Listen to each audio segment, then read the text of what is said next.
C'est l'heure de vous parler du bilan trimestriel d'Investissement Facile.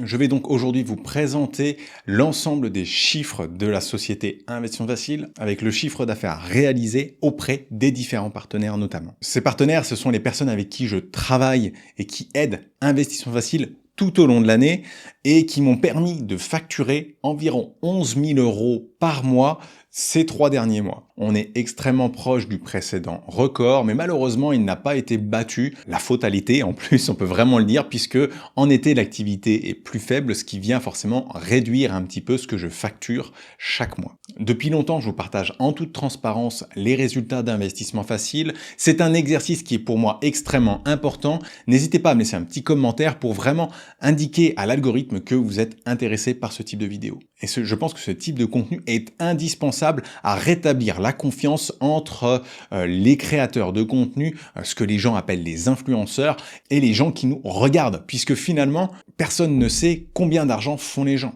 Alors, il faut savoir qu'on ne peut pas transposer mes chiffres et dire que la personne a 4000 abonnés et fait tant d'euros par mois, et quelqu'un qui fait 100 000 abonnés va faire 25 fois plus. Non, c'est complètement faux, puisque je ne viens pas du monde YouTube. J'ai un site web qui attire énormément de personnes. J'ai également un canal Telegram que je vous partagerai qui sont des canaux clés pour pouvoir générer ce chiffre d'affaires. Et oui, je le rappelle, je propose des contenus sur de nombreux canaux et ce contenu est 100% gratuit. La plupart de mes revenus sont basés sur de l'affiliation, c'est-à-dire que si vous utilisez un produit dont je parle, eh bien vous êtes susceptible de me rémunérer. En plus des partenariats qui sont un peu des deals privilégiés que j'ai avec certaines marques dans l'investissement. L'autre source de revenus qui a été très maigre ce trimestre-ci, qui devrait représenter de plus en plus à l'avenir, c'est le sponsoring de contenu à proprement parler. Il faut savoir que j'ai une éthique très particulière. Lorsque l'on me propose de parler d'un produit, notamment sur des vidéos dédiées, je vais tester le produit en profondeur, je vais aller l'analyser en profondeur pour ensuite ressortir mon avis réel. Si mon avis est négatif, je refuse simplement de parler de la plateforme. Et si l'avis est mitigé ou positif, je l'expose à la plateforme, elle accepte ou non de travailler avec moi. Et cette approche 100% honnête a tendance à plaire aux plateformes puisque c'est un ton qui est totalement différent de ce qu'elles ont l'habitude de voir par ailleurs. Je vais maintenant parler chiffres, parler concret, je vais parler de chiffres hors taxe. Donc les montants que je vais indiquer sont les montants qui sont facturés pendant le trimestre, c'est-à-dire du 1er juillet au 31 septembre inclus. Au global, on parle de presque 35 000 €, répartis en 33 400 € et 1 600 $. On est proche du trimestre précédent avec des plateformes en énergie renouvelable qui sont en train d'exploser et ça se comprend puisqu'on voit le risque augmenter dans l'immobilier, pas forcément autant sur ces plateformes d'énergie renouvelable et elles offrent des rendements aujourd'hui qui sont à 8% régulièrement, ce qui en fait des opportunités d'investissement assez intéressants. D'autant plus que quand on regarde un petit peu l'historique de ces plateformes-là, ils sont juste extraordinaires. J'ai d'ailleurs parlé récemment d'Enerfip et présenté la plateforme Enerfip qui a un taux de retard inférieur à 1%. J'ai aussi de nouveaux partenaires que j'ai facturés ce mois-ci avec Blox, même s'ils ont malheureusement arrêté leur activité, eh bien j'ai créé une vidéo et un article pour eux et j'ai WeSeed qui pour la première fois apparaît ici puisque ça fait plusieurs mois que je travaille avec eux et que j'ai pu émettre une facture. Si maintenant on parle des revenus, on va faire ça par ordre croissant. On va d'abord parler des plateformes d'affiliation qui représentent environ 180 €. Ce montant a énormément baissé puisque je faisais la promotion régulièrement de Beforbank. Mais malheureusement, Beforbank a un peu fait évoluer son modèle de frais et devient moins intéressant sur l'aspect notamment crowdfunding, PEA-PME. Même si ça reste pour moi la plateforme de référence puisque ce sont les plus réactifs. Un autre point important, ça va être la plateforme Immocracy sur laquelle j'ai facturé 140 €. Donc c'est un partenaire que je mettais assez peu en avant. On a ensuite WeSeed avec 150 € seulement. Donc le partenariat commence en ce moment.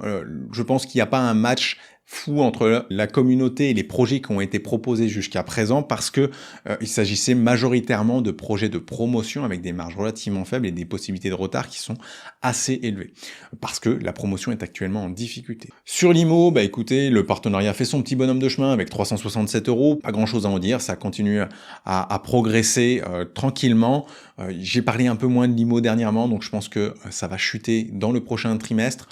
Mais voilà, c'est un peu la vie. Parfois, il faut faire des choix. On commence à atteindre des sommes intéressantes avec un peu plus de 530 € facturés à Enerfip, qui est une plateforme d'ENR dont je parlais tout à l'heure et qui forcément, eh bien, profite de la conjoncture actuelle puisque les taux ont augmenté sur l'ENR et le niveau de risque semble ne pas avoir augmenté significativement. Et pour le moment, le taux de retard est très faible. Et de manière générale, les opérateurs qui sont déjà relativement gros sur cette branche des ENR ont des revenus réguliers grâce à la vente de l'électricité. Ensuite vient Razer avec 550 €. On a un peu moins parlé de Razer ce trimestre-ci, ce qui fait que ça a forcément fait baisser le nombre de personnes intéressées. En ce moment, les projets sont peut-être un peu moins cohérents aussi avec ce que j'aime présenter et donc forcément je ne les présente un petit peu moins. On a Realty qui m'a rémunéré 1600 $ ce trimestre-ci.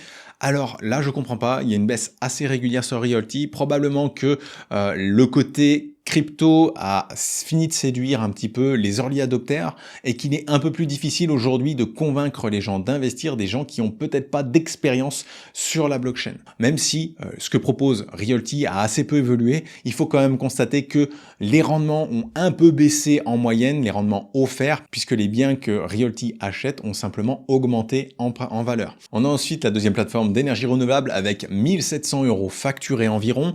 Et là, c'est un très très gros trimestre pour l'endosphère. Donc, je suis particulièrement content de voir que ça commence à prendre, à vraiment représenter un volume qui n'est pas négligeable pour Investissement Facile. Mon objectif, ce serait que le crowdfunding ENR vienne un petit peu diversifier mes revenus, puisque pour moi, c'est une excellente source de diversification pour les investisseurs. Et donc, naturellement, ça devrait attirer beaucoup plus les investisseurs que ce que ça ne le fait actuellement. On a ensuite les 3 leaders incontestés du classement. Et là, ils se détachent réellement. On a Baltis et Proximia qui m'ont rémunéré environ 7200 € ensemble. Alors je les regroupe parce que ils appartiennent tous les deux au groupe Majlim et que, même plus précisément, Proximia et la marque Proximia appartient aujourd'hui à Baltis. Et donc pourquoi cette belle augmentation sur Baltis, et elle se confirme sur le trimestre qui va venir. Moi je pense qu'il y a un réel engouement, et là merci à l'équipe de Baltis qui a bien compris ça, au fait de créer des événements autour de la communauté.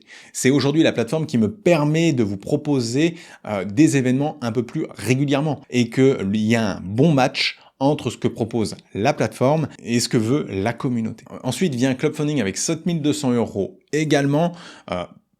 Club Funding, comme d'habitude, j'ai envie de dire, c'est une des plateformes maîtresses dans le crowdfunding immobilier, même s'il présente un peu moins de projets dernièrement, mais ça reste une plateforme qui est très appréciée par les investisseurs.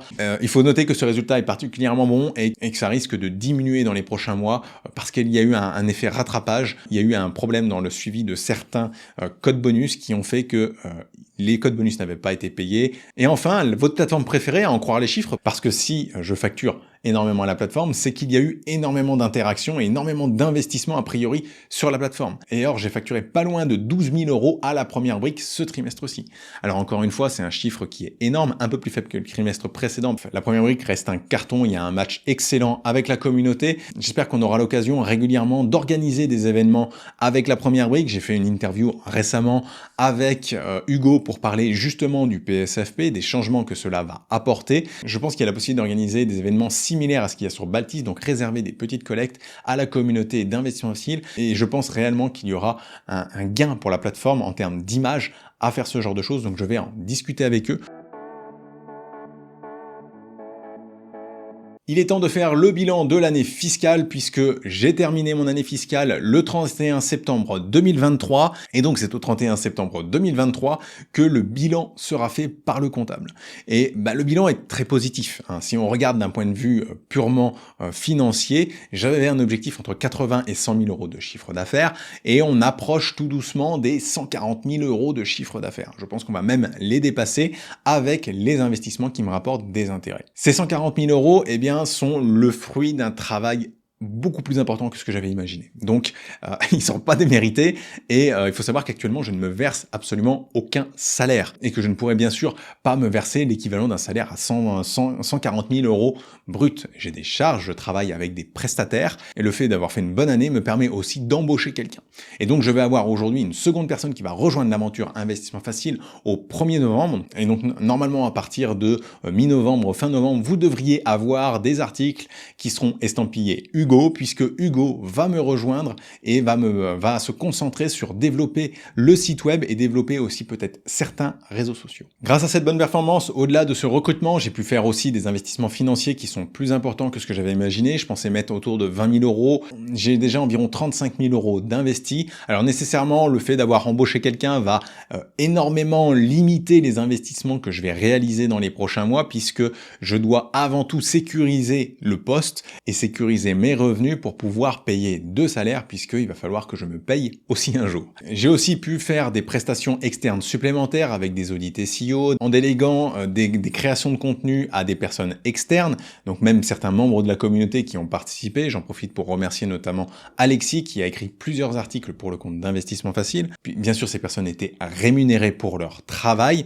Parlons objectif 2024. En 2024, j'espère faire un minimum de 150 000 euros de chiffre d'affaires, et en objectif un peu plus optimiste, un peu plus élevé, on peut estimer qu'il y aura une augmentation à 200 000 euros. Pour ça, ça va pas être facile parce qu'on est dans une situation, comme je l'ai dit, qui est peut-être un peu plus tendue d'un point de vue investissement. Et donc, il va falloir trouver de nouvelles sources. Et là, le fait d'avoir Hugo à mes côtés va me permettre de me concentrer sur d'autres tâches que la pure création de contenu. Je vais aussi probablement trouver quelqu'un qui va me faire ces montages vidéo pour en améliorer la qualité, parce que je suis un extrêmement mauvais monteur et que ça me permettra aussi de me dégager encore plus de temps pour ces nouveaux projets. Bref, l'année fiscale 2023-2024 va être extrêmement riche pour Investissement Facile et vous devriez voir 1 ou 2 gros projets débarquer dans les prochains mois. Vous le voyez, l'entreprise Investissement Facile se développe bien, se développe relativement vite et je suis très heureux de vous partager un petit peu les coulisses de cet investissement. Je vous incite réellement à aller sur le Telegram puisque je partage régulièrement des éléments supplémentaires à la communauté, parler un petit peu de mes défis au jour le jour. J'ai parlé un petit peu de recrutement, de savoir comment s'était passé mon recrutement typiquement. C'est aussi le genre de choses que j'essaye de partager dans cet esprit de transparence qu'est l'aventure Investissement Facile. On arrive à la fin de cette vidéo. Je ferai une vidéo en janvier pour parler des objectifs 2024 d'Investissement Facile, au-delà de ces objectifs financiers, d'essayer de quantifier le trafic que je veux atteindre, le nombre de personnes que je veux atteindre sur les différents réseaux au cours de l'année 2024. Je vous souhaite à tous une excellente journée et je vous dis à très vite dans une nouvelle vidéo.